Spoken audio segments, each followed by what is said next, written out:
Hello everyone, ನಮಸ್ಕಾರ ಎಲ್ರಿಗೂ. Welcome back to my channel. ನಾನು ನಿಮ್ಮ ನಾಗು. ನಿನ್ನೆ ಎಕ್ಸಾಮ್ ಮುಗಿಸ್ಕೊ ಬಂದ್ಮೇಲೆ ಸುಸ್ತಾಗಿತ್ತು, ಸೊ ವಿಡಿಯೋ ಮಾಡಿ ಅಪ್ಲೋಡ್ ಮಾಡೋಕ್ಕಾಗಲಿಲ್ಲ. ಅದಕ್ಕೆ ಇವತ್ತು ಮಾಡ್ತಿದ್ದೀನಿ. ನಂದು ಎಕ್ಸಾಮ್ ಓವರ್ ಆಲ್ ಹೇಳೋದಾದ್ರೆ ನಾನು ಏನು ಅನ್ಕೊಂಡಿದ್ದೆ ಆ ಥರ ಆಗಲಿಲ್ಲ, ಚೆನ್ನಾಗಾಗಲಿಲ್ಲ ಎಕ್ಸಾಮು. ಸ್ಟಾರ್ಟಿಂಗ್ ರೀಸ್ನಿಂಗಲ್ಲೇ ಎಡ್ವರ್ಟ್ ಆಗೋಯ್ತು. ಕ್ವಶನ್ ಚೂಸ್ ಮಾಡ್ಬೇಕಾದ್ರೆ ಕರೆಕ್ಟಾಗಿ ಚೂಸ್ ಮಾಡಲಿಲ್ಲ. ಫುಲ್ಲು ಈ ಏನೇನೋ ಮಾಡಿಬಿಟ್ಟೆ. ಒಟ್ಟಿನಲ್ಲಿ ಈ ಬ್ಲಡ್ ರಿಲೇಷನ್ ಬೇರೆ ತಗೊಂಡೆ.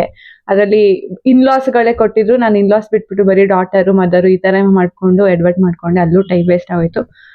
ಸೊ ರೀಸ್ನಿಂಗ್ ಚೆನ್ನಾಗಾಗಲಿಲ್ಲ. ಅದಾದ್ಮೇಲೆ ಮಿಕ್ಕಿದ್ದು GA, ಕಂಪ್ಯೂಟರ್ ಮತ್ತು ಇಂಗ್ಲೀಷ್ ಓಕೆ ಚೆನ್ನಾಗಾಯಿತು.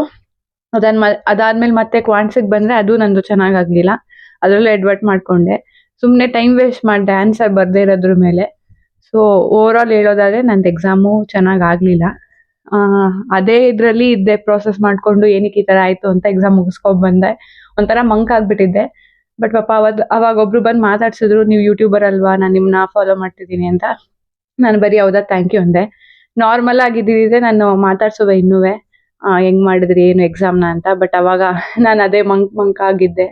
ಯಾಕೆ ಈ ಥರ ಆಯಿತು, ಯಾಕಂತ ಹೇಳಿದ್ರೆ ನಾನು RRBಗೆ ಅಂತಲೇ ಫುಲ್ಲು ಚೆನ್ನಾಗಿ ಪ್ರಿಪೇರ್ ಹಾಕೊಂಡು ಬಂದಿದ್ದೆ ಇಲ್ಲಿ ತನಕ. SBI IBPSಗಿಂತನೂ ಆ ಎಕ್ಸಾಮ್ ಟೈಮಲ್ಲೂ ನಾನು RRB ಪ್ರಾಕ್ಟೀಸ್ ಮಾಡಿದಷ್ಟು ಮಾಡಿರಲಿಲ್ಲ. ಸೊ ಇದು ಈ ಥರ ಆಯ್ತಲ್ಲ ಅಂತ ಒಂಚೂರು ಬೇಜಾರಿತ್ತು. ಆ್ಯಂಡ್ ಹಾಗೆ ಇನ್ನೇನು ಹೊರಡೋ ಟೈಮಲ್ಲಿ ಇನ್ನೊಬ್ರು ಬಂದು ಮಾತಾಡ್ಸಿದ್ರು.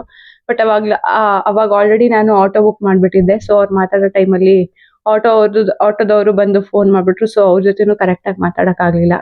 ಸೊ ಬೇಜಾರಾಗಿದ್ದರೆ ಸಾರಿ. ನಾನು ಯೂಶ್ವಲಿ ಚೆನ್ನಾಗಿ ಮಾತಾಡ್ತೀನಿ. ನಂಗೇನಾದ್ರು ಒಂದು ಕಾಮನ್ ಟಾಪಿಕ್ ಸಿಕ್ತು ಅಂತ ಹೇಳಿದ್ರೆ ನಾನು ಚೆನ್ನಾಗಿ ಮಾತಾಡ್ತೀನಿ. ಹಂಗೇನೆ ಬೆಳಗ್ಗೆ ಹಾಸನವರೊಬ್ಬರು ಸಿಕ್ಕಿದ್ರು, ಅವ್ರ ಜೊತೆ ಚೆನ್ನಾಗಿ ಮಾತಾಡಿದೆ ಎಕ್ಸಾಮ್ಗೆ ಹೋಗೋ ಮುಂಚೆ. ಸೊ ಟೈಮ್ ಇತ್ತು ಅಂದರೆ ಚೆನ್ನಾಗಿ ಮಾತಾಡ್ತೀನಿ. ಸೊ ಎಕ್ಸಾಮ್ ಮುಗಿಸ್ಕೊಂಡು ಬಂದಮೇಲೆ ಒಂಚೂರು ಮಂಕಾಗಿದ್ದರಿಂದ ಮಾತಾಡ್ಸೋಕ್ಕಾಗಲಿಲ್ಲ. ಸೊ ಸಾರಿ, ಬೇಜಾರು ಮಾಡ್ಕೊಳ್ಳೋದಕ್ಕೆ ಹೋಗಬೇಡಿ. ಸೊ ಓವರ್ ಆಲ್ ಎಕ್ಸಾಮ್ ಹೇಗಾಯಿತು ಅಂತ ಹೇಳಕ್ಕೆ ಹೋದರೆ ಚೆನ್ನಾಗಾಗಲಿಲ್ಲ. ಸೊ ನೆನ್ನೆ ಅದೊಂದು ಸ್ವಲ್ಪ ಬೇಜಾರಿತ್ತು. ಬಟ್ ಅದೇ ಬೇಜಾರಲ್ಲಿ ಇರೋಕ್ಕಾಗಲ್ಲ. ಇನ್ನು RRB ಕ್ಲರ್ಕ್ಗೂ ಪ್ರಿಪೇರ್ ಆಗ್ತಾ ಹೋಗ್ಬೇಕಾಗುತ್ತೆ. ಅದು ಪ್ರಿಲಿಮ್ಸ್ ಪಾಸ್ ಆಗಿದೆಯೋ ಇಲ್ವೋ ಗೊತ್ತಿಲ್ಲ, ಬಟ್ ಪ್ರಿಪೇರ್ ಆಗೋಕ್ಕೆ ಶುರು ಮಾಡ್ತೀನಿ. ಒಂದು 2 days ಏನು ಓದಕ್ಕೆ ಹೋಗಲ್ಲ, ರೆಸ್ಟ್ ತಗೋತೀನಿ. ನನಗೆ ಆಥರು ಚೇಸಿಂಗ್ ಗೋಸ್ಟ್ ಅಂತ ಬುಕ್ ಕಳಿಸ್ಕೊಟ್ಟಿದ್ದಾರೆ. ಸೊ ಇವತ್ತಿಂದ ಇದನ್ನು ಓದಕ್ಕೆ ಸ್ಟಾರ್ಟ್ ಮಾಡ್ತೀನಿ.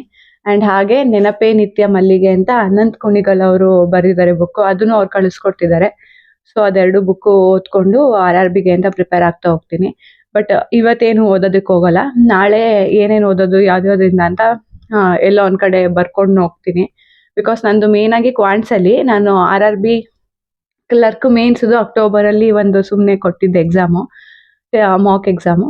ಸೊ ಅದರಲ್ಲಿ ನನಗೆ ಎಲ್ಲ ಈಸಿನೇ ಇದೆ ಅಂತ ಅನ್ನಿಸ್ತು. ಬಟ್ ಇವಾಗ ಕ್ವಾಂಟ್ಸ್ ಯಾಕೋ ಮತ್ತೆ ಇನ್ನೂ ಜಾಸ್ತಿ ಪ್ರಿಪೇರ್ ಆಗಬೇಕು ಅಂತ ಅನ್ನಿಸ್ತಿದೆ. ಸೊ ಅದನ್ನು ಪ್ರಿಪೇರ್ ಆಗ್ತಾ ಹಂಗೆ ಕರೆಂಟ್ ಅಫೇರ್ಸು ನೋಡ್ಕೊಂಡು ಹೋಗ್ತೀನಿ ಸದ್ಯಕ್ಕೆ. ಬಟ್ ಇವತ್ತು ನಾಳೆ ಏನೂ ಓದ್ಕೊಳ್ಳಲ್ಲ, ಅದಾದ್ಮೇಲಿಂದ ಶುರು ಮಾಡ್ತೀನಿ. ಆ್ಯಂಡ್ ಇನ್ನೊಂದು ಬುಕ್ಕು ಹೇಳಿ ಹೋಗೋ ಕಾರಣ ನಂದು ಇಡೀ ಫೀಡ್ ಫುಲ್ಲು ತುಂಬ್ಕೊಂಡ್ಬಿಟ್ಟಿದೆ. ಅದೇನೆ ನಂದು ಪ್ರೈವೇಟ್ ಅಕೌಂಟಲ್ಲಿ ಆಗಲಿ, ಬುಕ್ಕಿಶ್ನಾಗೋ ಅಕೌಂಟಲ್ಲಾಗಲಿ. ಸೊ ಇದನ್ನು ಓದ್ಬಿಟ್ಟು ಆ ಬುಕ್ಕು ಇನ್ನೂ ಅವ್ರು ಕಳಿಸ್ಕೊಟ್ಟಿಲ್ಲ ಅಂತ ಹೇಳಿದ್ರೆ ನೆನಪೇ ನಿತ್ಯ ಮಲ್ಲಿಗೆ ಹೇಳಿ ಹೋಗೋ ಕಾರಣ ಓದಬೇಕು. ಅದು ಸೆಪ್ಟೆಂಬರಲ್ಲೇ ತೊಗೊಂಡಿದ್ದೆ, ಇನ್ನೂ ಓದೋಕ್ಕಾಗಲಿಲ್ಲ. ಸೊ ಸದ್ಯಕ್ಕೆ 2 ದಿನ ಬರೀ ಬುಕ್ ಓದ್ಕೊಂಡು 1-2 ಮೂವೀಸ್ ನೋಡ್ಕೊಂಡಿರ್ತೀನಿ. ಬಿಕಾಸ್ ಆ ರೆಸ್ಟ್ ಅನ್ನೋದು ಬೇಕು. ಸೆಪ್ಟೆಂಬರಿಂದ ಕಂಟಿನ್ಯೂಸ್ ಆಗಿ ಓದ್ಕೊಂಡೇ ಬಂದಿರೋದು. ಸೊ ಸೆಪ್ಟೆಂಬರಿಂದನೇ ನಾನು ಬುಕ್ ಓದೋದು ಬಿಟ್ಬಿಟ್ಟಿದ್ದೆ. ಅಕ್ಟೋಬರಿಂದ ಬುಕ್ ಓದೋದು ಬಿಟ್ಬಿಟ್ಟಿದ್ದೆ. ಸೆಪ್ಟೆಂಬರಲ್ಲಿ ಒಂಚೂರು ಕಮ್ಮಿ ಮಾಡಿ. ಅದಕ್ಕೆ 1-2 ದಿನ ಫುಲ್ಲು ಬುಕ್ ಓದಿ 1-2 ಮೂವೀಸ್ ನೋಡಿ ಮೈಂಡ್ ಫ್ರೀ ಮಾಡ್ಕೋಬೇಕು.